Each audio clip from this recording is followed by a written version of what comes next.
তোমার তোমরা তোমরা কারা? নীরা কোথায় আছে বাস এতটুকুই জানতে চাই। নীরাকে তো আমরাও খুঁজছি, বলেন কোথায় আছে? আমরা জানি না সে কোথায়। খা, মেয়েটা হয়েছে আমার থেকেও খারাপ। দুইটা ছেলে আর একটা মেয়ের সাথে করে নিয়ে সেদিন আসছিল বুড়োর কাছ থেকে দোয়া চাইতে। আচ্ছা মতো ঝাড়ছি বিটির। দুজন মেয়ে? রাজভাই, ওরা পূজার কথা বলছে না তো? হতে পারে, ছবিগুলো দেখাও ওদের। রাজের কথা মতো তন্ময় পকেট থেকে ছবি বের করে। প্রথমে আবিরের ছবি বের করে দেখায়। আবির আসছে কিনা জানতে চাইলে নীরার মা না করে দেয়। এরপর অর্কের ছবি দেখায়। তিনি হ্যাঁ বলেন। অর্ক কাব্যের ছবিতে তিনি সম্মতি প্রকাশ করে। এরপর পূজার ছবি দেখিয়ে বলে, এই মেয়েটাও আসছিল এখানে? না, কে?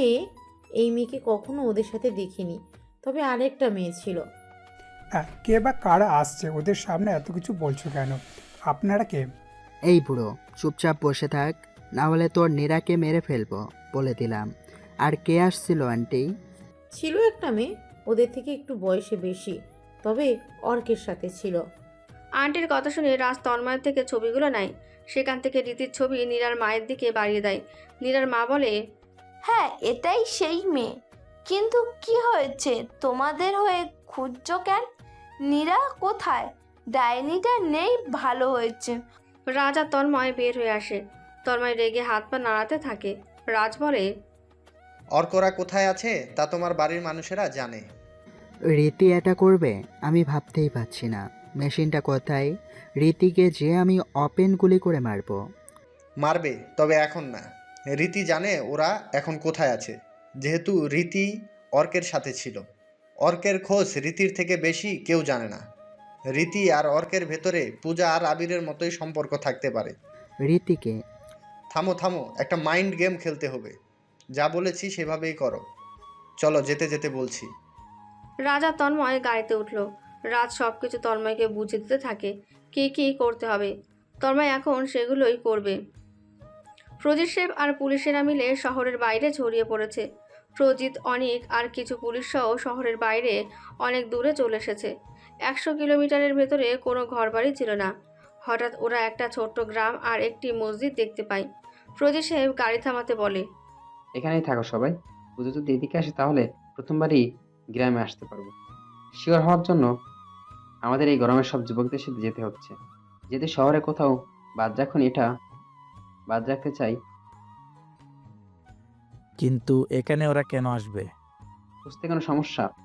না না স্যার, চলেন, দেন ছবিগুলো, আমিও জিজ্ঞাসা করছি। ওকে। ওরা সবাই এগিয়ে যায়।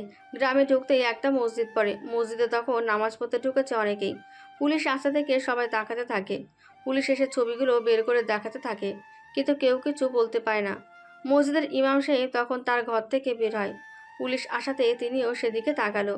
অনেক ইমামকে ডাক দেয়। হুজুর সাহেব, এদিকে একটু আসবেন? হ্যাঁ বলুন অফিসার। এই ছবিগুলো দেখেন তো। এই দুইজন মানুষকে এদিকে দেখেছেন? মানে বাইকে বা গাড়িতে নয়তো পায়ে হেঁটে এসেছিল। কই ছবিগুলো আমাকে দেন তো। নিন। এই মেয়ের নাম তো পূজা আর ছেলের নাম আবির। আপনি ওদের নাম জানলেন কিভাবে? ওরা এখানে এসেছিল। এসেছিল কবে আর কোথায় গিয়েছে? প্রজিত সাহেব ছুটে এসে প্রশ্নটা করলো। হুজুরের কাছে ছবিগুলো ভালো করে মেলে ধরে। দেখুন ভালো করে, এবার তো। হ্যাঁ, এরাই ছিল। পূজা মেয়েটা আবিরকে ভালোবাসে। তারা পালিয়ে এসেছিল, আমাকে বিয়ে দিতে বলছিল। তার আগেও পূজার কপালে সিঁদুর পরা ছিল। আমরা আবার বিয়েও দেই। বাইরে বাইক রাখা ছিল। আপনারা যেদিকে যাচ্ছেন ওই দিকে ওরা গিয়েছিল। আর কিছু জানি না। অনেক জলদি চলো এখান থেকে, ওরা বেশি দূর যেতে পারবে না। আমাদের খুঁজে বের করতে হবে। কেমন? প্রজিত সাহেব জিপের কাছে যান। ওনার লম্বা বন্দুকটি কাঁধে ঝুলিয়ে নিয়ে নিজের সিটে বসলো। পুলিশ অফিসাররা প্রজিত সাহেবের পেছন পেছন যেতে শুরু করে। ঢাকা থেকে অনেক অনেক দূরের একটা শহরে এসে পৌঁছায় আবির আর পূজা। শহরটা একদমই অচেনা, কিছুই জানা নেই তাদের। ট্রাক থেকে নামতেই ড্রাইভার বলে, তোমরা কোথায় যাবে? জানি না, আশেপাশে কোনো হোটেল থাকলে বলেন, সেখানে উঠি। সামনে তেল পাম্প, তার ডান পাশ বরাবর গেলেই বড় বাজার শুরু। ওখানে গেলেই হোটেল পাবেন। ধন্যবাদ। আবির আর পূজা হোটেলের দিকে যেতে থাকে। আপাতত ওরা অনেকটা নিশ্চিন্ত, তাদের খুঁজতে এদিকে কেউ আসবে না এবং আসলেও ওদের খুঁজে পাবে না কেউ। রীতি বসে আছে সোফায়। রাজ আর তন্ময় ভেতরে প্রবেশ করলো। রাজের ইশারা মতো তন্ময় বলা শুরু করে, কাকাকে এখনই কল করতে হবে। অর্কদের খুঁজে পেয়েছি, খবরটা যেন কেউ না জানে। আগে শালা ওই অর্ককে মারবো। আমাকে গালি দিয়েছিল তাই না? জানে না তন্ময় কি জিনিস। আসলে এবার অর্ককে মারলে আমাদের আর কোনো চাপ নেই, সকালেই ওদের মারবো। ইয়াস, শালারা পালিয়ে কোথায় যাবে? অর্কদের খুঁজে পেয়েছিস? কোথায় ওরা? আছে, পূজাকে এবার খুঁজে পাবো দেখিস। যা, তোর কোনো চিন্তা নেই। আচ্ছা। রীতি ওদের থেকে চলে আসে। আড়ালে এসে অর্কের নাম্বারে কল দেওয়া শুরু করে, কিন্তু কল ঢুকছে না। তবে কালকেও তো কল যাচ্ছিল ওর নাম্বারে, এখন হঠাৎ কেন কল যাচ্ছে না? রীতি ভেবেই পাচ্ছে না কিছু। কোনো সমস্যা হয়নি তো? অর্ক কোনো ফোন অফ করবে? আমাকে যেতেই হবে অর্কদের ওখানে। আমি তো জানি অর্করা কোথায়। সাবধান করে আসতে হবে আমাকে। অর্কের কাছে যেতেই হবে, কিন্তু কিভাবে? আর এভাবে আমি ফিরবো না। অর্ককে নিয়ে আমি চলে যাব। আমাদের সম্পর্ক কেউ মেনে নেবে না। রীতি এগুলো ভাবতে থাকে। তন্ময় আর রাজ দূরে দাঁড়িয়ে হাসলো। কাজ হয়ে গেছে। রীতি এবার পুরোপুরি ফেসে গেছে ওদের চালে। রীতি এবার যাবে অর্কের কাছে, আর ওরা যাবে সেখানে। সবগুলোকে খুঁজে পাবে। সন্ধ্যার একটু আগে রীতি বাড়ি থেকে বের হলো। তন্ময়রা ওর পিছু নিয়েছে। বাড়িতে তন্ময়দের দেখতে পায়নি রীতি, তাই এই সময়টাই বেছে নিয়েছে অর্কদের কাছে যাওয়ার জন্য। অর্কদের উদ্দেশ্যে রীতি বের হয়। একটি রিক্সা নিয়ে সে রিয়াদের গড়িতে আসলো। পেছনে রিক্সায় করে তন্ময় আর রাজও আসছে। কয়েক মিনিট পর রীতি চিকন গলির ভেতরে আসলো। আশেপাশে তাকায়, সবকিছু একদম ফাঁকা। রীতির কাছে বড় একটা ব্যাগ। একেবারে আজকে চলে যাবে ওরা। রীতি একটু হেঁটে এগিয়ে যায়। একটা ছোট বাড়ির দরজায় টোকা দিল। রীতির ভেতর থেকে মেয়ে গলায় নীরা বলে উঠল, কে? নীরা, আমি রীতি। দরজা খোলো জলদি। আচ্ছা। নীরা দরজা খুলে দেয়। রীতির সাথে সাথেই ভেতরে প্রবেশ করে, হাঁপাতে থাকে। অর্ক তাড়াতাড়ি রীতির কাছে এসে দাঁড়ায়। রীতি অর্ককে জড়িয়ে ধরে কেঁদে দেখালে। অর্ক প্রশ্ন করে, কি হয়েছে, কাঁদতেছো কেন তুমি? তোমার ফোন বন্ধ কেন? আমি কতবার কল করেছি জানো তুমি? এটার জন্য এখন আসলে? কেউ যদি দেখতে পেতো? না, এটার জন্য না। দেখছো না আমার কাছে ব্যাগ? চলো আমরা পালাবো। আমরা দুজন নয়, সবাই পালাবো। তন্ময়রা এক্ষুনি চলে আসবে। কি? ওরা কোথায় থেকে আসবে? ওরা এখানে আসবে না। আসবে। ওরা নীরাদের বাড়িতে গিয়েছিল, কোনোভাবে জেনে গিয়েছে তোমরা এখানে আছো। সকালে আসবে তোমাদের মারতে। প্লিজ চলো এখান থেকে এক্ষুনি। সকালে এসে তোমাদেরকে মেরে ফেলবে। অর্ক প্লিজ চলো না এখান থেকে। দিদি সত্যি বলছে কাব্য, চল এখান থেকে। কিন্তু দাঁড়া, আমরা একসাথে যাব না? তুই আর নীরা আগে যা, যেদিকে মন চাই চলে যা। নতুন নাম্বারটা আছে, সেটা অন করে যোগাযোগ করবি। ওটা দিয়েই তো আবির ভাইয়ের সাথে কথা হয়েছিল। যা কাব্য, নীরাকে নিয়ে যা। কিন্তু তোকে ছেড়ে এভাবে আলাদা? কিছু হবে না, আবির ভাইয়ের কাছে যাব, আবার একসাথে হব, চিন্তা নেই। যা ভাই প্লিজ। আর যদি না ফিরি দুদিনের ভিতরে তাহলে? ভাই রে। কাব্য এসে জড়িয়ে ধরে অর্ককে। দুজনে আলাদা হয়। নীরাকে নিয়ে বের হয় কাব্য। বেশ কিছু সময় পর রীতিকে নিয়েও বের হয় অর্ক। চারপাশে একদম নীরব হয়ে আছে। দুজন দুজনার হাত ধরে গলির চিপা দিয়ে যেতে থাকে। ফজির সাহেব জঙ্গলের পাশ দিয়ে গাড়ি চালাচ্ছে। সন্ধ্যা পেরিয়ে গেছে। হঠাৎ একটা অটো এসে ফজির সাহেবের জিপের সাথে ক্রাশ করে। ফজির সাহেব রেগে গাড়ি থেকে নামলো। অটো ড্রাইভার ভয়ে স্যার করে কেঁদে দেয়। ফজিত কিছু বলতে যাচ্ছিল, তার আগেই অনিক বলে, এই ছবিগুলো দেখে বল ওদেরকে দেখেছিস? না না স্যার, দেখিনি। এদিকে তাকার মতো কোনো জায়গা আছে? রাতে থাকতে হবে। না নেই, তবে একটা উঁচু পাহাড় আছে, ওখানে ভাঙা একটা বাড়ি আছে। ওই যে পশ্চিম দিকে যে পাহাড় গেছে, ওই দিক দিয়ে উঁচু জায়গাতে যেতে হবে। 20 থেকে 30 মিনিট লাগবে। সেখানে রাত কাটাতে পারেন, নয়তো গাড়িতেই থাকতে পারেন। কেউ এসে ওখানে যে সময় কাটাই। কেউ কি এসছে মনে? হ্যাঁ স্যার। ওই ড্রাইভার টাকা দিয়ে কেউ অটো ঠিক করে দেয়? কাব্য আর নীরা লুকিয়ে বাস স্ট্যান্ডে আসলো। ওরা বাসে উঠতে যাচ্ছিল, ঠিক তখনই শুনতে পায়, কোথায় যাবেন স্যার? আমাগো বাসে আইসে পড়েন। তুমি কে? আমরা হলাম মেয়ে বাড়ির লোক। জামাই আদর করার জন্য জামাইকে নিতে আসছে। জামাই, নীরা ওরা কি তোমার পরিচিত? না না, আমি তো চিনি না। ওই ফারমান, জামাইকে তোল গাড়িতে। শাকিলের কথা মতো কে যেন এসে কাব্যের মাথায় লোহার রড দিয়ে জোরে একটা বাড়ি দেয়। নীরার মুখে রুমাল চেপে ধরে অজ্ঞান করে। তারপর দুজনকে গাড়িতে তুলে নিয়ে তন্ময়ের কথা মতো একটা জঙ্গলের ভেতরে নিয়ে যায়। তারপর ফজর সাহেব সেই উঁচু পাহাড়ের ওপরে আসলো। একটা ভাঙাচোরা বাড়ি দেখতে পাই। দৌড়ে সেখানে যায় সবাই। সেখানে গিয়ে দেখে বাড়ির সামনে কাঠ জ্বালানো ছাই পড়ে আছে। ভেতরে প্রবেশ করে ফজর সাহেব। একটি ব্রেসলেট দেখতে পায় তিনি, সেটা হাতে নিয়েই বলে, আমার কিন্তু ব্যাসলেট এখনো পরনি। খুঁজে তাকে খুঁজে বের করলেই। ঘর থেকে বের হলেন তিনি।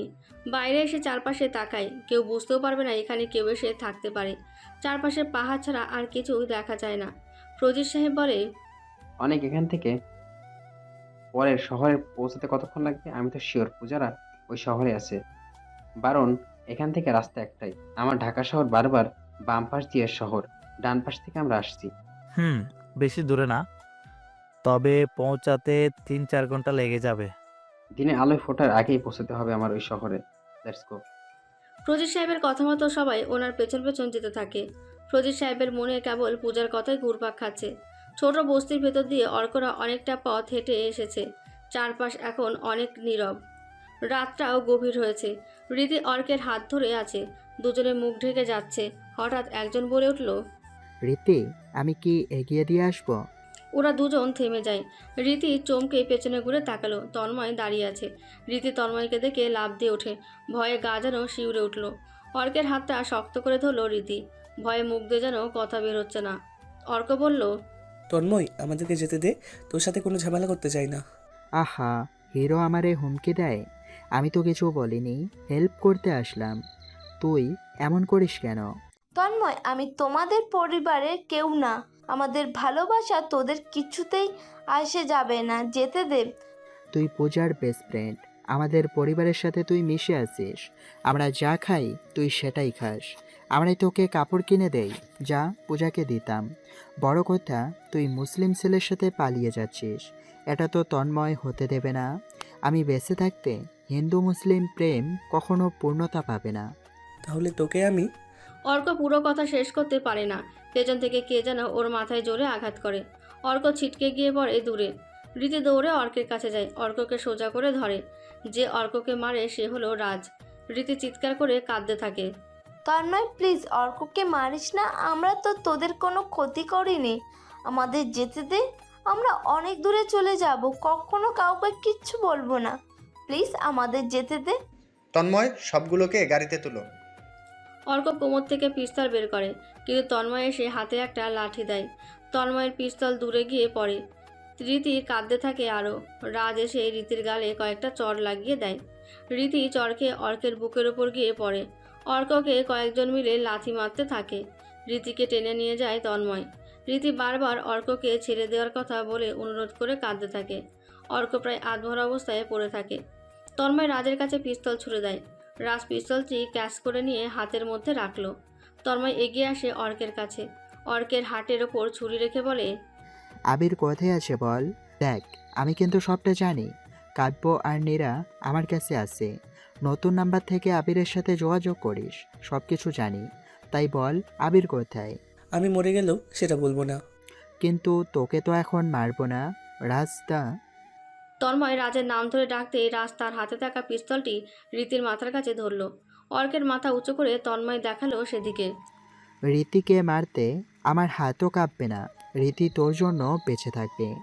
অর্ক, তোমার ভগবানের দিব্যি, কাউকে কিছু বলবে না? প্লিজ বলো না কিছু। আহ, কি প্রেম! বলবি নাকি? রাজদাকে বলবো সোজা? বলছি। অর্ক, আবির আর পূজা ভালো থাকুক, তুমি কিছু বলিও না। ওরা ওদেরকে মেরে ফেলবে। প্লিজ, আমি মরে গেলেও বলবে না। রাজদা, এত কথা ভালো লাগছে। রীতিকে আগে তুলে নিয়ে ধর্ষণ করো, অর্কের সামনেই সেটা করবা, দেখুক সে। রাজি তো অর্ক? তুই তো হারামি। তোর থেকে রাস্তার কুকুর অনেক ভালো রে। চুপ কর। আমি আবার কবে বললাম আমি ভালো? রাজ রীতির বুকের ওপর থেকে ওড়না টেনে ছুঁড়ে মারে অর্কের দিকে। রাজ রীতির কাছে যেতে প্রস্তুত হয়। রাজ রীতির গালে একটা চড় বসিয়ে দিল। রীতি পড়ে যায় নিচে। রাজ নিজের গা থেকে শার্ট খোলার জন্য প্রস্তুত হয়। অর্ক তখনই বলে, রাঙামাটির হোটেলে নিরিবিলিতে আছে ওরা, 117 নম্বর রুমে। তন্ময় ইশারা করলো। কয়েকটা ছেলে তন্ময়ের হাত আর পা চেপে টেনে ধরলো মাটির সাথে মিশিয়ে। রীতির দিকে মুখ করে চেপে রাখলো ওরা। তন্ময় অর্কের দিকে তাকিয়ে আছে, কিন্তু রাজ থেমে নেই। রীতি নিজেকে বাঁচানোর জন্য ওঠার চেষ্টা করে, কিন্তু রাজ আরও একটা চড় দেয় রীতির বাম গালে। চড়কে রীতির ঠোঁট ফেটে রক্ত বের হওয়া শুরু করেছে। রাজ রীতির ড্রেস টেনে ছিঁড়ে দেয়। বুকে প্রায় সব অংশই রাজের নজরে পড়ে। তন্ময় একটা সিগারেট জ্বালালো। অর্ক চিৎকার করে বলছে, রাজ, তোর পায়ে পড়ি, রিদিকে যেতে দে প্লিজ, ওকে ছেড়ে দে, তোর দোহাই লাগে, আল্লাহ দোহাই ছেড়ে দে, রিদিকে কিছু করিস না প্লিজ রাজ। তন্ময়, রাজকে থামতে বল, আমি তো ঠিকানা দিলাম তোকে, এবার আমাকে মেরে দে, কিন্তু রিদিকে যেতে দে। অর্ককে কিছু করিস না তন্ময়, ওকে প্লিজ মারিস না। রাজ নিজের গা থেকে সব কিছু খুলে ফেলে। তারপর রীতির ওপর ঝাঁপিয়ে পড়েও। অর্ক চোখ বন্ধ করে নেয়। তন্ময় অর্কের মুখের দিকে তাকিয়ে সিগারেট টেনেছে, আর ওদিকে রাজ তার কাজ শেষ করে ক্লান্ত শরীর নিয়ে উঠে দাঁড়ায়। ড্রেসগুলো পরে তন্ময়ের কাছে আসে। তন্ময় বলে, এত সময় লাগে? কি করব, হয়ে গেছে আর কি। কুত্তার বাচ্চা, তোদেরকে মেরে ফেলবো আমি, সত্যি বলছি তোদেরকে মেরেই ফেলবো। রিধি, উঠে দাঁড়াও রিধি। তন্ময় উঠে দাঁড়ায়, রীতির দিকে তাকালো। ওড়না দিয়ে রীতি নিজেকে পেঁচিয়ে নিল। তন্ময় রীতির কাছে যায়, রীতির সামনে বসে বলে, এ অবধি পূজা করেছে, তার সব কিছুই তুই জানতি, আমাকে বলিসনি। বাড়িতে মিথ্যে বলেছিস, তুই তো জানিস আমি কতটা খারাপ।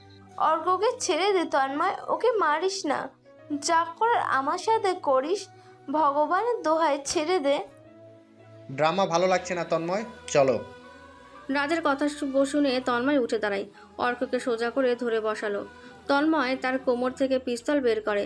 কোনো কথা ছাড়াই রীতির দিকে পিস্তল তাক করে ধরে ঠাস ঠাস করে 2টা গুলি করে। রীতির বুকে গিয়ে গুলি লাগে। রীতি সেখানেই মারা যায়। অর্ক দৌড়ে আসে রীতির কাছে, রীতিকে জড়িয়ে ধরে কেঁদে দেয়। অর্কের কাছে একটা ছুরি পড়ে থাকে, সে ওটা হাতে নেয়। তন্ময়ের দিকে এগিয়ে আসে ছুরি নিয়ে। ঠিক তখনই আরও কয়েকটা গুলি চলে। গুলিগুলো অর্কের গায়ে এসে লাগে। অর্ক গিয়ে ছিটকে পড়ে রীতির পাশে। রাজ অর্ককে গুলি করে। কয়েক সেকেন্ডের মধ্যেই অর্ক সেখানেই মারা যায়। তন্ময় মেসেজ করে প্রজিত সাহেবে, সেখানে আবিরের ঠিকানা লিখে দেয়। প্রজিত সাহেব তখন শহরের কাছাকাছি এসে পৌঁছেছে। তন্ময়ের কাছ থেকে আবিরের ঠিকানা নিয়ে তিনি অনেক আবিরের ঠিকানা পেয়ে গেছি। তন্ময় জানিয়েছে সামনের শহরের একটি হোটেল আছে, নাম নিরিবিলি, সেখানে 117 নম্বর রুমে ওরা আছে। চট জলদি গাড়ি চালিয়ে যাও। কিন্তু আপনি ওদেরকে কিছুই বলতে পারবেন না। ওরা প্রাপ্তবয়স্ক, ওদের স্বাধীনতা আছে, ওরা সিদ্ধান্ত নিতে পারে। তাই আপনি সম্পর্ক না মেনে নিয়ে ওদেরকে কিছু করলে সেটা আইনের কাছে অন্যায়। তখন আপনাকে গ্রেপ্তার করতে বাধ্য হব। ওরা পুলিশের সাহায্য নিতে পারবে। বুঝলাম। আবির ওঠো, নামাজ পড়বা, যাও। পূজার কথা শুনে আবির লাফ দিয়ে বিছানা থেকে উঠল। পূজা অলরেডি উঠে বসে আছে। আবির ঘুম ঘুম কণ্ঠে বলল, কিসের নামাজ, কয়টা বাজে? ফজরের নামাজ, আজান শেষ, নিজেই সময় দেখে নাও। নামাজ পড়ে আমরা এখান থেকে চলে যাব, অন্য কোথাও যে পার্মানেন্ট থাকতে হবে, এভাবে হোটেলে হোটেলে থাকা ঠিক না।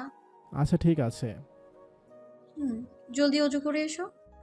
আবির অজু করে আসলো। পূজা নামাজের সব কিছু রেডি করে দেয়। আবির রুমের ভেতরে নামাজ পড়ে, আর পূজা বিছানায় বসে আবিরের দিকে তাকিয়ে থাকে। নামাজ শেষ করে আসে আবির। পূজা আবিরকে জড়িয়ে ধরে, বুকে মাথা রেখে শুয়ে থাকে ওরা কিছু সময়। পূজার একটু চোখ এঁটে আসছিল। হঠাৎ দরজায় কড়া নাড়ার শব্দ শুনতে পায় ওরা। দুজনে চমকে উঠে হোটেল বয়ের গলায় কথা শুনতে পেল ওরা। আবির গিয়ে দরজা খোলে। দরজা খুলতে আবির চমকে যায়। ফজির সাহেব আর সাথে পুলিশ দাঁড়িয়ে। আবির পূজাকে ডাকলো। পূজা এগিয়ে আসে। তার বাবাকে দেখে ভয়ে আঁতকে উঠল। আমতা আমতা গলায় পূজা বলল, আপনি এখানে? মা, আমি তোকে নিয়ে এসেছি রে মা, আমাকে বুঝিয়ে বলতি। আবিরকে ছাড়া থাকতে পারবি না? আমি না হয় তোদেরকে আলাদা করে শহরে রাখতাম, পালিয়ে আসলি কেন? সরি মা, আমি তোমাকে সম্পর্কটা মেনে নিচ্ছি, আমাকে মাফ করে। আমার তোকে ছাড়া তো কষ্ট হচ্ছে। আমার একটাই মেয়ে, তুই কত আদরের তা তুই বুঝিসনি। আমি তোর জন্য সব করতে পারবো রে মা। হোটেলের অনেক লোকজন চারপাশে জড়ো হয়ে গেছে। প্রজিত সাহেব সবার সামনেই কেঁদে কেঁদে কথাগুলো বলল। সবাই প্রজিত সাহেবের কান্না দেখে আহত দৃষ্টিতে তাকায়। প্রজিত সাহেব আরও বলে, মাধবকে কতটা ভালোবাসি তাই বুঝলি না। জানিস কতটা কষ্ট পেয়েছি। মেয়ে হারানোর কষ্ট অপমান কতটা বেশি তা জানিস না। চল মা আমার সাথে। আমাদের জামাইকে আমি আদরে রাখবো। আমার ভুলটা মাফ করে দে। এভাবে বলেন না বাবা, আমার কষ্ট হয়। আমি জানি আপনি আমাকে অনেক ভালোবাসেন, কিন্তু আমিও তো আবিরকে ভালোবাসি। আবির ছাড়া আমিও যে অচল। সে আমার স্বামী। আমরা এখন সব কিছুই সে আমার। আমি আমি তাকে ছাড়া যাব না। আমি কি তাকে রেখে যাবো নাকি? একটা মাত্র জামাই আমার, আমি কি অনাদরে রাখবো? চলো বাবা, আমার অনেক ভুল, সবগুলো না হয় মাফ করে দাও। দেখুন স্যার, আমরা বিয়ে করেছি, আমরা নিজের ইচ্ছায় একসাথে হয়েছি, আমাদের প্রয়োজন নেই এসবের। আমরা শহর ছেড়ে অনেক দূরে চলে এসেছি। যেহেতু আপনি খুঁজে বের করেছেন, জেনেই গিয়েছেন সব, তাহলে তাই আর পালানো না। আমরা অন্য কোথাও যেয়ে থাকবো, একসাথেই থাকবো, আর ফিরবো না। আমাদেরকে আমাদের মতো করে থাকতে দিন। ওই ছেলে, তোমার শ্বশুর সব মেনে নিয়েছে, তোমাদের কাছে ভুলও স্বীকার করেছে, তোমাদেরকে একসাথে রাখবেও বলেছে। আর কি চাই তোমাদের? যাচ্ছ না কেন? তোমাদের এই একটা সমস্যা, মা বাবার কষ্টটা কখনো তোমরা বুঝবা না। দেখবো না একজন বাবা কতটা কষ্ট পাচ্ছে, একটা মেয়েকে কতটা ভালো না বাসলে সবার সামনে মেয়ের কাছে হাত জোড় করতে পারে। তোমরা ভালোবাসায় অন্ধ, পরিবারের কথাটা ভাবতেই পারো না। আমি কি এখন তোমাদের পায়ে পড়বো? আচ্ছা ঠিক আছে, সব যখন হয়েছে তখন এটাও বাদ থাকবে কেন? তোমার পায়ে পড়ি, আমার ভুলটা মাফ করে দাও। আমি সব মেনে নিয়েছি, চলো আমার সাথে, আমাদের সাথে থাকবে। বাবা এইসব কি? এভাবে বলবেন না, আমরা যাব। আপনাকে আর ছোট হতে হবে না। আমি আবিরের সাথে কথা বলে নিয়েছি, তোমরা সবাই বাইরে অপেক্ষা করো। ঠিক আছে মা, আমার কষ্টটা বোধহয় বোঝার জন্য তোকে অনেক ধন্যবাদ। তোরা কথা বলে নি, আমি অপেক্ষা করছি। প্রজিত সাহেব চলে যায় নিচে। আবিরের হাত ধরে পূজা ঘরের ভেতরে আসলো।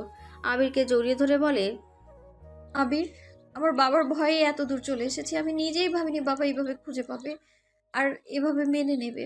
আমার বাবার চোখে কখনো জল দেখিনি আমি। বাবার চোখে জল দেখে আমার কষ্ট হচ্ছে, কিন্তু তারপরেও তুমি না যেতে চাইলে আমি তোমায় জোর করব না। তোমার অনুমতি ছাড়া যাবও না। ধুর পাগলি, এসব কি বলো? তোমার বাবা তিনি, তোমার কাছে তিনি অনেক দামি। তোমার কষ্ট হচ্ছে ওনার চোখে পানি দেখে, আমার যে তোমার জন্য কষ্ট হচ্ছে। তুমি যেতে চাইলে আমি জোর করব না গো, যেহেতু তিনি তোমার জন্য কাছে। মেনে নিয়েছে, চলো।